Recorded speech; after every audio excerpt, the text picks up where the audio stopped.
Assalamualaikum warahmatullahi wabarakatuh. Selamat pagi teman-teman. Berjumpa lagi dengan Bapak Muhammad Irfan Soleh, guru SD Unsang 1 yang merupakan CGP Angkatan 5 Kabupaten Demak. Kali ini saya akan berbagi dari modul 1.4 yaitu tentang budaya positif. Tentang budaya positif, materi yang akan saya bagikan adalah tentang konsep kunci budaya positif yang meliputi adanya perubahan paradigma belajar, disiplin positif, motivasi perilaku manusia, kebutuhan dasar, posisi kontrol restitusi, keyakinan kelas, dan segitiga restitusi. Di samping konsep-konsep kunci budaya positif juga akan belajar tentang penerapannya, ya. Penerapan budaya positif ini baik di kelas maupun di rumah, ya. Jadi nanti kita terapkan di sekolah maupun di rumah. Baik, konsep kunci budaya positif, ya. Yang pertama adalah tentang perubahan paradigma belajar, ya. Ya, ini diawali dari dulu pendidikan kita di masa penjajahan itu seperti apa, ya. Ternyata para perempuan dulu itu tidak boleh belajar, ya. Yang belajar itu umumnya orang-orang bangsawan, ya. Jadi orang rakyat jelata kebanyakan tidak bisa sekolah, ya. Kemudian dari itu berlanjut ke sistem pemerintahan Orde Baru, sistem pemerintahan Orde Lama, kemudian ke sistem pemerintahan Orde Baru, kemudian masa reformasi. Ya, perubahan paradigma seperti apa? Yaitu dalam memberikan pengetahuan, ya, dalam mentransformasi kepada siswa itu umumnya masih bersifat konvensional, ya, sifatnya masih konvensional. Artinya seringnya guru dalam membelajarkan ke siswa itu berupa ceramah, ya, ceramah satu arah. Umumnya siswa duduk manis atau pasif duduk saja dengan mendengarkan, seperti itu. Ya, kemudian tidak hanya itu saja, dalam proses pembelajarannya pun selalu berpusat pada guru, atau disebut sebagai teacher center.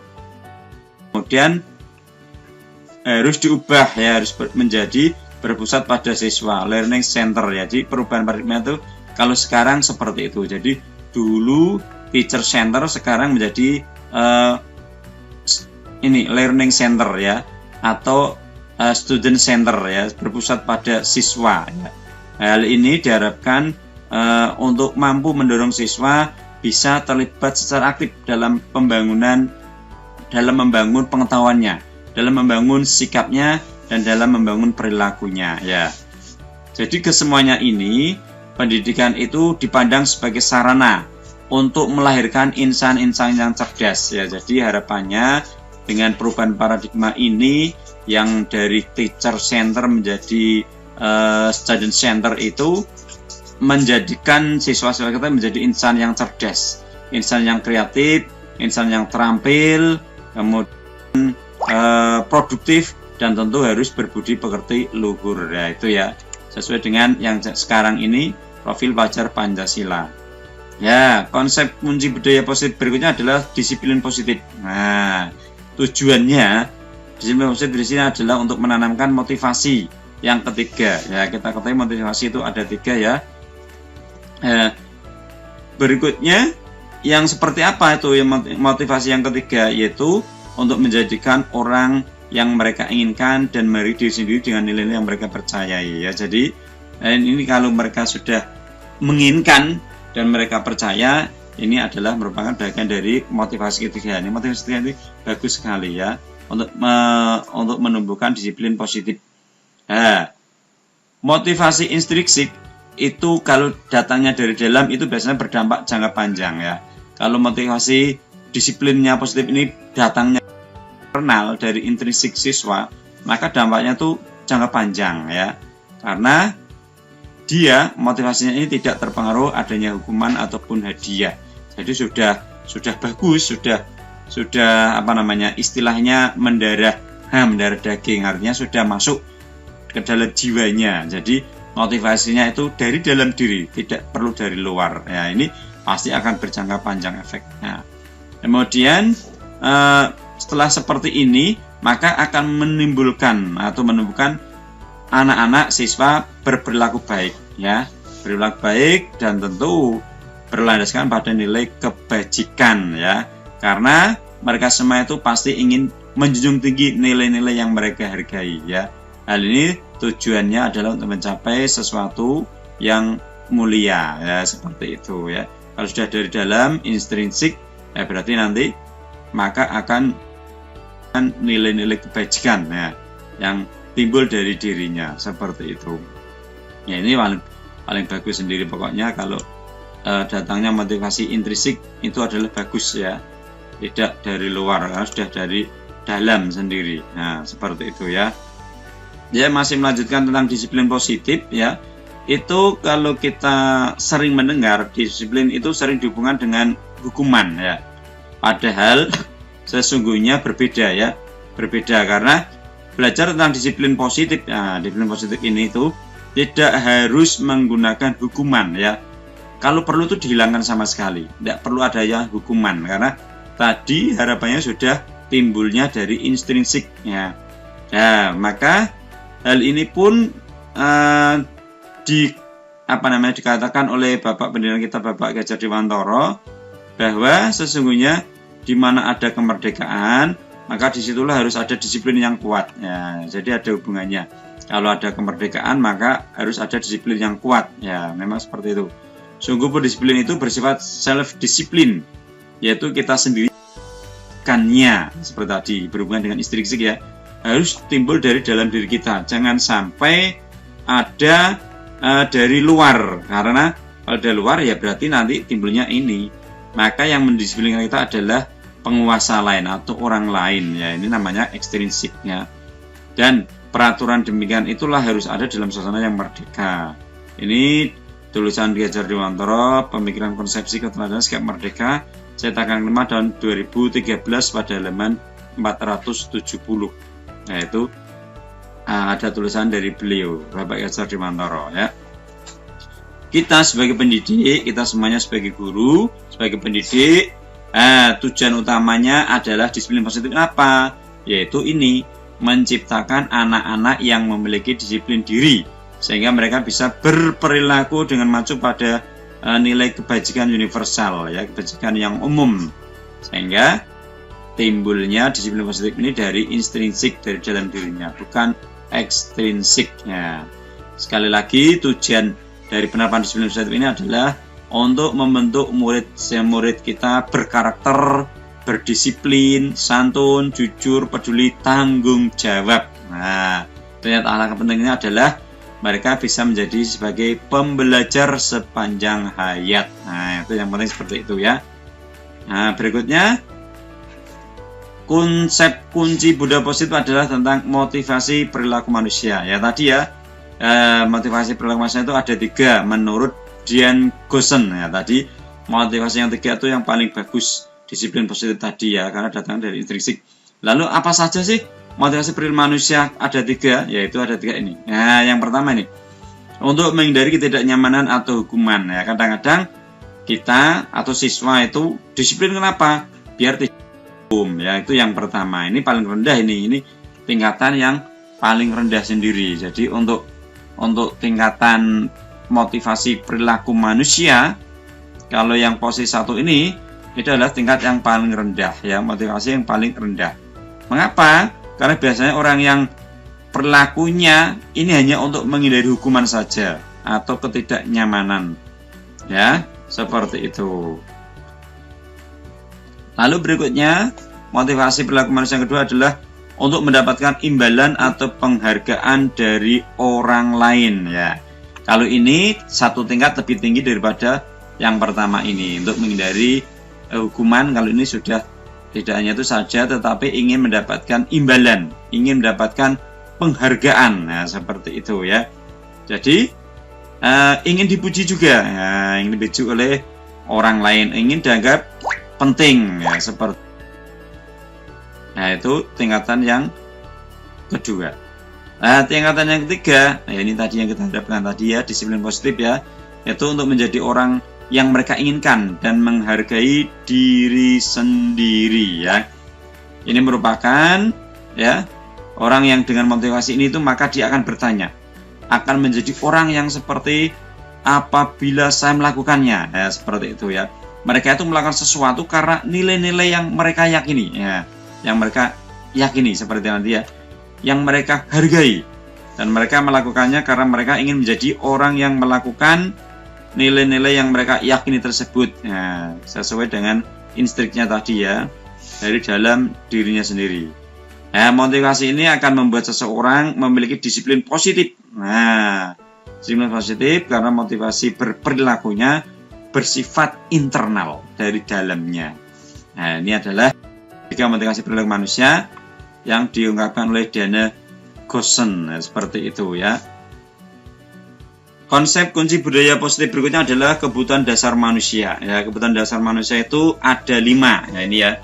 Di dalam lingkaran ini, yang pertama pasti ingin bertahan hidup.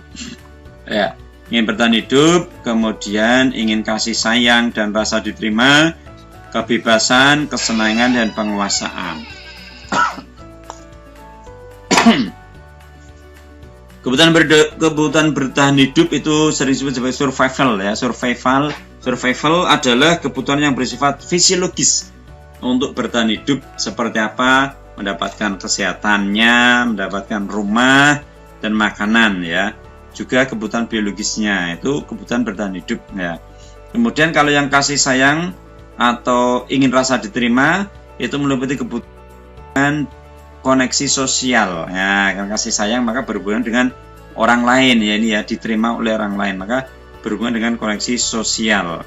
Termasuk di sini adalah untuk mendapatkan kasih sayang ya, dan juga menjadi bagian ini dari suatu kelompok ya, diakui menjadi bagian suatu kelompok, bisa terhubung dengan orang lain, orang banyak seperti ya, teman, keluarga, pekerjaan kantor, dan seterusnya. Yang ketiga, kebutuhan dasar manusia adalah penguasaan atau kebutuhan pengakuan atas kemampuan. Ini berhubungan dengan kekuatan untuk mencapai sesuatu ya, menjadi kompeten misalnya, karena penguasaan itu menjadi kompeten, menjadi terampil, sehingga akan diakui prestasi dan keterampilannya ya. Akhirnya akan meningkatkan harga dirinya, seperti itu ya. Jadi dengan demikian mereka akan diakui kemampuannya, kapabilitasnya ya. Maka kadang-kadang diminta untuk menjadi narasi, untuk memberi pencerahan dan seterusnya. Ya, kebutuhan dasar manusia yang berikutnya ini tentang kebebasan ya. Ini ya, kebebasan atau kebutuhan akan pilihan. Ya, kebutuhan akan pilihan adalah tentu kebutuhan akan kemandirian, bebas, mandiri, harus bisa mandiri ya, otonomi, bisa mengendalikan dirinya sendiri ya, bahkan mengendalikan arah hidup seseorang, bebas ini ya. Anak-anak yang menginginkan pilihan ini mereka perlu banyak bergerak ya, kadang-kadang sering suka mencoba, pingin sesuatu ya, harus melakukan ini, melakukan itu, dan seterusnya. Dan mereka dalam hal itu pastinya kebanyakannya inginnya adalah hal-hal yang baru, hal-hal yang menarik, hal-hal yang unik yang ingin mereka bisa mengetahui. Nah, seperti itu. Nah, berikutnya kebutuhan dasar manusia yang terakhir yaitu adalah kesenangan. Nah, kesenangan itu adalah untuk memiliki atau merasakan senang. Nah, ini berhubungan dengan jiwanya ya. Kebutuhan untuk mencari kesenangan, bermain dan bertakwa. Nah, hidup itu harus senang ya, harus memiliki kenikmatan ya. Walaupun kadang-kadang sedih, tetapi tetap milihnya dapat yang senang-senang saja ya. Termasuk senang dalam apa? Senang dalam belajar ya. Siswa senang dalam belajar, maka kita sebagai guru harus memfasilitasinya. Gaya belajarnya mereka seperti apa, kemudian sosial emosional mereka seperti apa, kita harus bisa memfasilitasinya sebagai guru ya, seperti itu.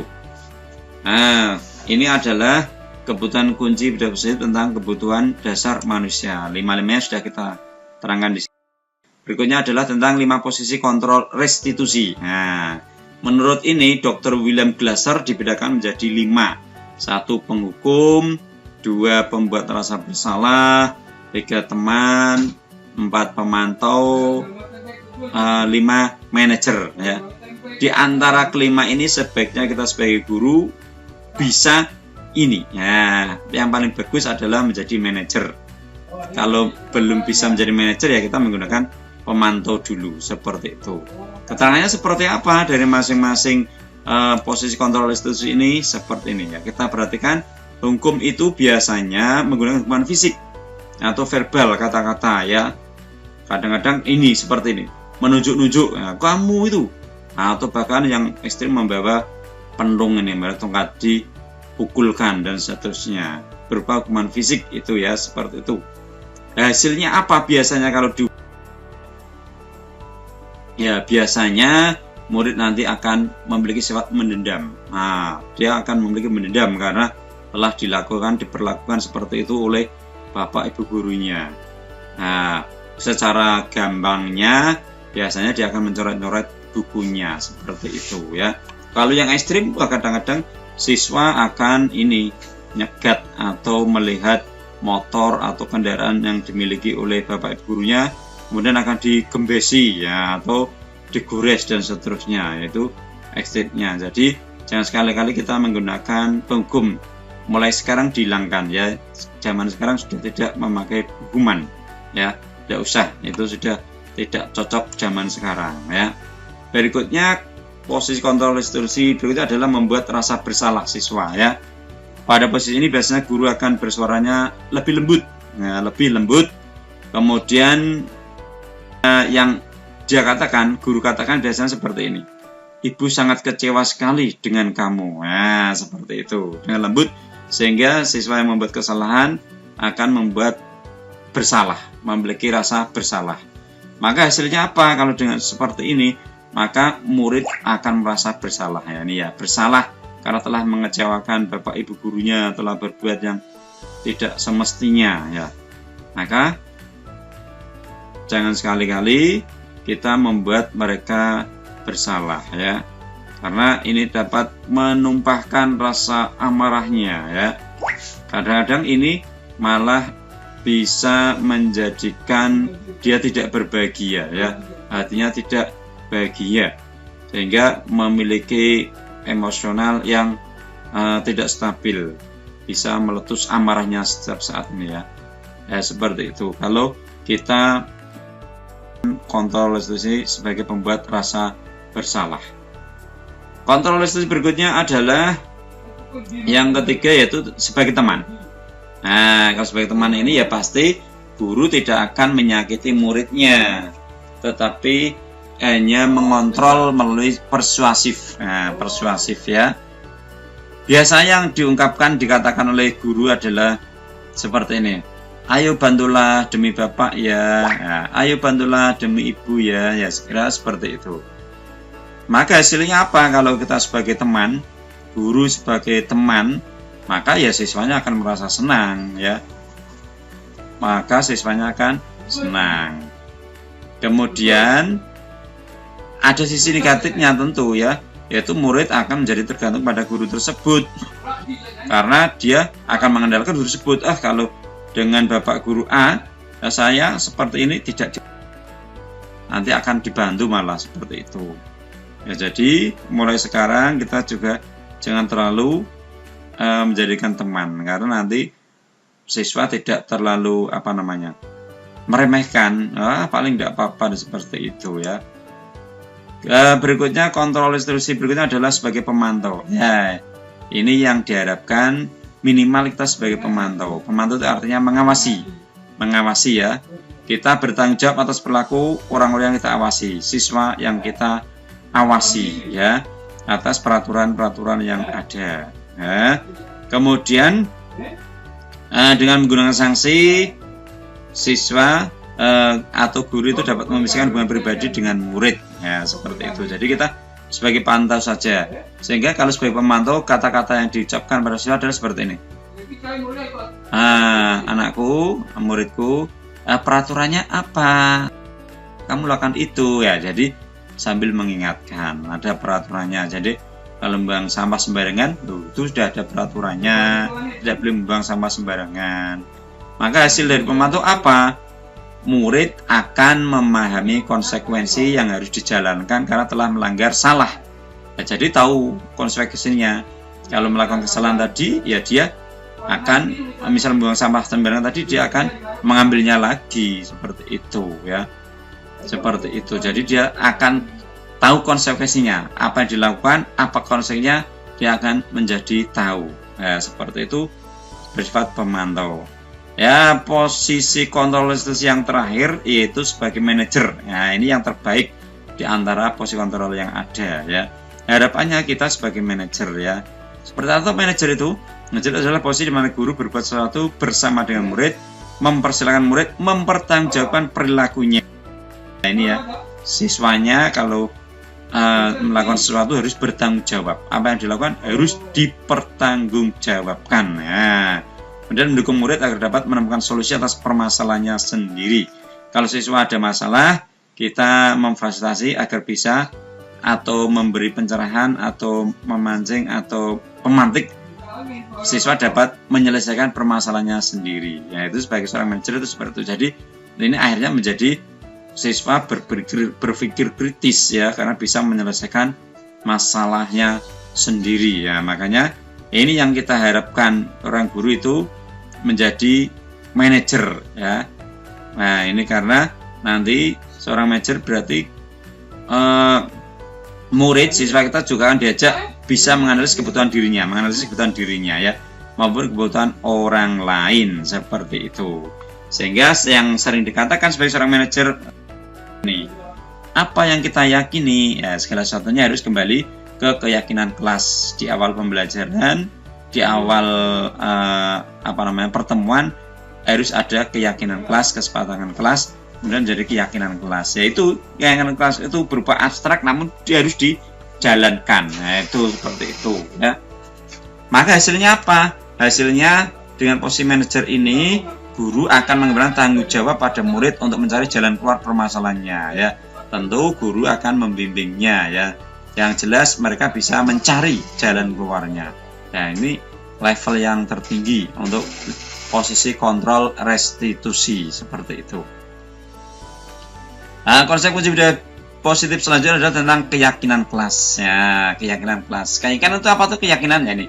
Keyakinan adalah nilai-nilai kebajikan universal yang disepakati secara tersirat dan tersurat, lepas dari latar belakang suku, negara maupun agama. Nah, itu adalah keyakinan. Jadi keyakinan itu bersifat abstrak ya. Berbeda dengan peraturan yang sudah rinci, konkret, nyata. Kalau keyakinan itu abstrak, diyakini dari dalam diri ya. Biasanya bersifat universal nih. Bersifat universal, umum ya. Dan biasanya juga positif. Biasanya juga positif ya. Kemudian keyakinan kelas hendaknya tidak usah banyak-banyak sehingga biar mudah diingat oleh siswa kita, seperti itu ya. Dan tentunya harus dapat dilaksanakan, diterapkan di lingkungan siswa tersebut, seperti itu ya. Lalu apakah ada contohnya? Ya, ada contohnya. Contohnya ini. Kalau kelas 1 yang kelasnya seperti ini. Setiap anggota kelas perlu belajar, setiap anggota kelas perlu senang, setiap anggota kelas perlu melakukan tugas, setiap anggota kelas perlu saling menghargai, setiap anggota kelas perlu. Kalau kelas 5, kelas tinggi, kita membuatkan seperti ini. Selalu bersikap positif, senantiasa menjadi diri yang terbaik, percaya dan menghormati orang lain serta barang miliknya, berkomitmen terhadap setiap tugas, senantiasa membantu. Ini adalah contoh keyakinan kelas. Nanti kita tempel di dinding kelas biar mudah dibaca, mudah diingat, kemudian sebagai pengingat ya. Kemudian contoh keyakinan kelas yang lain seperti ini. Tugas guru itu tugasnya seperti apa? Seperti ini. Murid seperti apa? Seperti ini. Ya, ini juga akan mengingatkan kita semua di kelas ya. Seperti itu ya. Kemudian konsep kunci budaya berikutnya adalah segitiga restitusi, yaitu ada 3 langkah ya. Segitiga restitusi ada 3 langkah, yaitu ini: 1, menstabilkan identitas, kedua, validasi tindakan yang salah, yang ketiga adalah menanyakan keyakinan ya, seperti itu. Tujuannya apa sih segitiga restitusi ini? Yaitu untuk mengubah identitas anak dari orang yang menjadi sukses. Nah, restitusi itu artinya melihat diri sendiri, bisa juga sebagai refleksi ya. Kalau dulu gagal, kedepannya harus menjadi sukses. Itu namanya segitiga restitusi. Jadi kita sebagai guru harus bisa menerapkan segitiga restitusi ini ya, biar nanti siswa-siswanya menjadi sukses kedepannya. Nah, itu mengaitkannya tadi yang terbaik posisi kontrol sebagai guru tadi ya. Ya seperti ini, kita lihat tabelnya seperti ini ya. Menstabilkan identitas ya, kita sebaiknya membantu anak untuk tenang ya, biar stabil identitasnya ya, biar hatinya tenang dalam proses belajar maupun penyelesaian masalah agar bisa diselesaikan. Jangan digondur-gonduri ya, karena kita tahu nanti disadarkan pada siswa kita, memang setiap orang itu pasti pernah melakukan kesalahan. Jadi tidak harus terlarut dalam kesalahannya, tapi nanti bisa memperbaikinya. Tuh. Kemudian yang kedua tadi adalah validasi tindakan yang salah ya. Kalau ada siswa melakukan tindakan salah, maka kita menanyakannya adalah seperti ini. Alasannya apa kamu melakukan itu? Ya, sebagai contoh, di kelas kok ternyata dia misalkan si Ani kemudian menjambak si Siti ya. Mengapa kamu kok melakukan itu? Harus seperti itu. Nah, itu validasi tindakan salah itu bahwasanya sesungguhnya perbuatan itu salah, tidak boleh dilakukan ya. Maka harus dipahamkan seperti itu.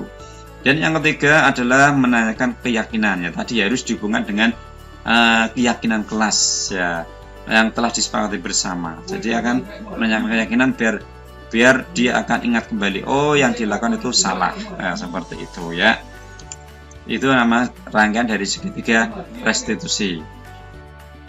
Sekarang konsep budaya positif diterapkan, penerapannya itu di mana? Penerapan diterapkan di kelas dan juga diterapkan di rumah. Ya, di kelas diterapkan, di rumah juga diterapkan. Contohnya yang diterapkan di rumah yaitu ini ya. Sholat harus rajin, harus tepat waktu. Ini hubungannya sama kalau profil Pancasila, keimanan dan ketakwaan. Di rumah harus belajar selalu. Tugas PR harus dikerjakan. Ya, budaya positif itu belajar harus dikerjakan. Kemudian untuk menjaga lingkungan di rumah, ikut membantu ibunya menanam tanaman, menyaring tanaman, menjaga, merawat, memupuknya. Tadi kalau di sekolah seperti apa tadi? Ingat ya? Ini tadi kalau di sekolah, belum diterapkan di sekolah, penerapannya adalah ini, berdoa setiap hari pagi kan kalian pasti berdoa Asmaul Husna ya, berdoa sebelum pembelajaran, berdoa setelah pembelajaran selesai. Ini harus, ini wajib nih ya. Kemudian ini adalah gotong royong. Gotong royong itu dilakukan saat piket kelas, gotong royong. Membersihkan lapangan halaman sekolah, gotong royong. Ya segala sesuatu harus dilakukan dengan gotong royong.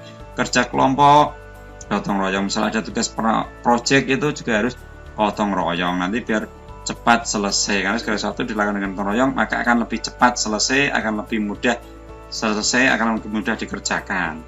Kemudian ini adalah disiplin. Upacara bendera itu menumbuhkan kedisiplinan siswa ya. Itu budaya positif semuanya ya. Itu yang bisa dilakukan di sekolah. Kalau ini tadi di rumah. Berikutnya kita berikan contoh YouTube-nya ya, ini ya. Ini dari YouTube-nya nih ya, disiplin. Ini kita karena koneksinya pas tidak bagus, tidak keluar ya.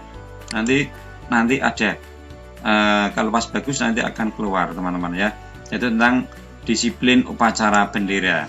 Harus disiplin. Nah ini adalah contoh tentang disiplin gotong royong, membersihkan halaman sekolah ya. Kemudian berikutnya adalah ini contoh tentang budaya positif cuci tangan ya. Cuci tangan dilakukan di kelas ya, di rumah iya. Ini juga ada YouTube-nya. Minta maaf ini karena pas jaringannya lelet jadi tidak keluar. Ya, itu teman-teman ya.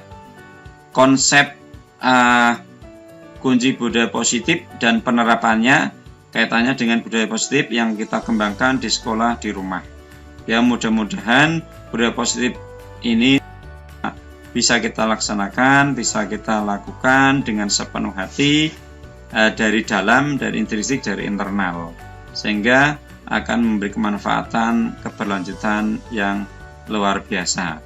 Ya, ini saja yang bisa saya sampaikan. Mudah-mudahan bermanfaat. Terima kasih. Wassalamualaikum warahmatullahi wabarakatuh.